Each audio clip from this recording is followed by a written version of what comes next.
ভূমিকম্প। শিলিগুড়ি কোচবিহারে কম্পন অনুভূত হয়েছে বলে খবর। রিক্টার স্কেলে কম্পনের মাত্রা 5.7। উত্তরবঙ্গে ভূমিকম্প বেশি অনুভূত হয়েছে ভুটান, এই ভূমিকম্পের উৎসস্থল বলে খবর।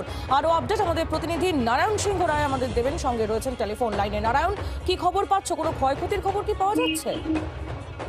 দেখো, এখন অব্দি ক্ষয়ক্ষতির খবর না পাওয়া গেলেও বর্তমানে যা এপিক যে স্থল দেখা যাচ্ছে পার্শ্ববর্তী দেশ অর্থাৎ ভুটানের কোনো একটি জায়গায় এই ভূমিকম্পনের উৎপত্তি স্থল, এবং পাশাপাশি বলা চলে সমগ্র উত্তরবঙ্গের সবকটি জেলায় কম বেশি কেঁপে উঠেছে।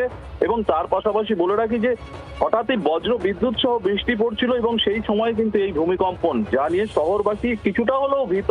কারণ রাস্তা দিয়ে যারা যাচ্ছিল কিছুক্ষণের জন্য তারা থমকে যায়, থেমে যায়। প্রথমে ভেবেছিল যে বিদ্যুৎ চমকাচ্ছে, প্রচন্ড ঝড় বৃষ্টি চলছে, তার মধ্যে এই ভূমিকম্পন, হয়তো বিদ্যুৎ চমকানোর ফলেই হয়তো ভূমিকম্প হচ্ছে। কিন্তু পরবর্তীতে বুঝতে পারে যে কম্পনটা এতটাই একটু বেশিক্ষণ ছিল বলে বুঝতে পারে যে না, এটা ভূমিকম্প। হ্যাঁ, ঠিকই তাই, ভূমিকম্প। এবং সেই ভূমিকম্প ধরা পড়লো তার এপিক যে স্থল ভুটান সংলগ্ন কোনো একটি জায়গা থেকে, ভুটানের কোনো একটি জায়গা থেকে। এবং পাশাপাশি বলে রাখি আপাতত যেটা জানা গেছে যে 5.4 রিক্টার স্কেল এই ভূমিকম্পনের তাপমাত্রা।